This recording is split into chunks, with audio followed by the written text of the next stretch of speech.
Welcome to this short video looking at investment strategies in more detail and checklists for success. So what we're going to really kind of cover is what is the mental questions that you should ask yourself before each trade that you go ahead and place. And we're going to cover maybe about 8 or 9 different main elements to look at before you actually press that buy or sell button. So the very first question you have to ask yourself is, why are you doing this trade? Okay, you want to build up a series of pros and cons to why you're looking to take out this position, and then you're going to revisit this section a little bit further on down the line once you cover some of the other areas of due diligence. So why are you doing this trade? You're going to revisit this bit at the very end, and then you're going to have a really good look at that, and that is going to help you decide whenever or not this trade is good for you right now. So the very next thing that we actually have to look at is understanding the actual fundamentals behind the trade that is you're doing. You know, what fundamentals are currently affecting this product. So we're looking at things, if you're trading a stock, for example, is there any final dividend dates out? Is there any final results out? Are there any trading updates? Is there anything else that can come out that can really affect the stock? So check to see what fundamentals and news flow are affecting the stock right now, and what impact you think that might actually have on your position. One area as well that you want to be aware of is what global economic data results are due out. Is there anything to do about non-farm payrolls? Is there any inflation data that's due out? Is there anything to do about trade balances or anything like that? These can all have quite a big impact on your positions as well. Even if you're trading stocks, if you're trading foreign exchange or indices, these data releases have a big impact and they're released every single day. So please do be aware of that. So always check the fundamentals. So that's kind of covering the fundamentals right now.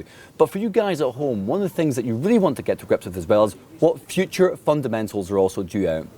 For a lot of stocks and shares out there, there's plenty of warning when a set of results are due out or when they're expecting to come out with a trading update. So please do be aware that these elements might come into play.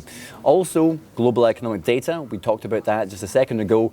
They are new data releases out every single day. So don't just think you've just got to have today to worry about. You've got tomorrow and the following day and the following day. One of the worst things that you can do is go ahead and do quite a big position and then not realize that non-farm payrolls are due out on Friday. Okay, so bear in mind you do have the future fundamentals to be aware of, and mark those down and think about how you'd react if those economic data results are not what you would expect. The next thing we want to go ahead and look at is more efficient entry points, okay? Now, efficient entry points are very important because you want to be looking at major support and resistance levels, because whenever you enter a position, you also want to be able to set yourself a stop loss and a take profit order. And the closer you can get into an important support resistance level, that allows you to trade with much tighter stop loss levels, and that helps you with what's called your risk reward ratios. If you only are risking a very small amount of money, then you can look to try and make that a little bit more. So always think about having efficient entry points and make sure you try and place them next to important support and resistance levels. One of the things we also need to have a look at is risk reward ratios. Typically, if you're willing to risk this little bit of cash, you're looking to make that little bit more profit. Now, typically, many investors out there like to utilize what's called a 3-to-1 risk reward ratio.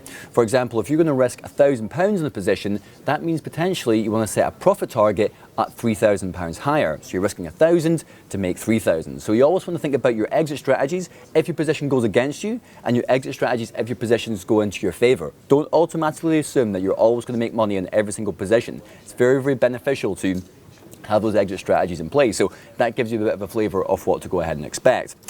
One thing that you really want to get to grips with is technical indicators as well. Okay, we've talked about support and resistance and trends and patterns, but technical indicators, incredibly important for investors out there.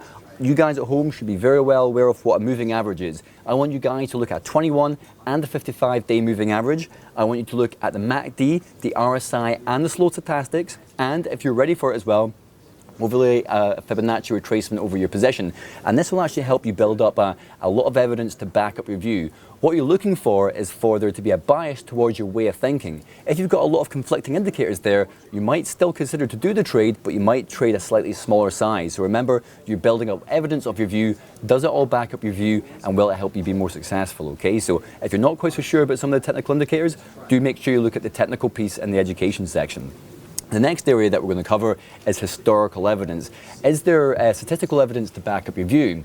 So if we take the view of maybe you're trading a particular product that has a double top or maybe a head and shoulders formation, which is quite a classic technical analysis pattern, what other evidence is there of previous patterns having been successful? So if you've got yourself that nice big resistance level that you want to be able to take advantage of, how many other times has that resistance level remained intact? So what you're looking for, statistical historical evidence to back up your view. How many times has it conformed to that same pattern, and does that conform to the bias of your trade as well? So very important. Historical data is certainly the way to go.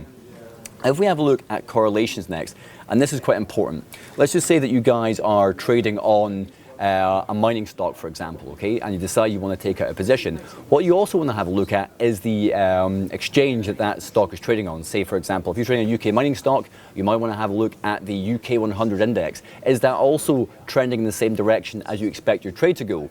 Next thing, what about commodities? Obviously, if you're trading a mining stock, what about commodity prices? Are the commodities that that mining stock is involved in, are they also trending in the same direction? You certainly don't want to be trading a mining company when you might expect there to be a massive crash in the commodity markets. So do think about that correlation a little bit more.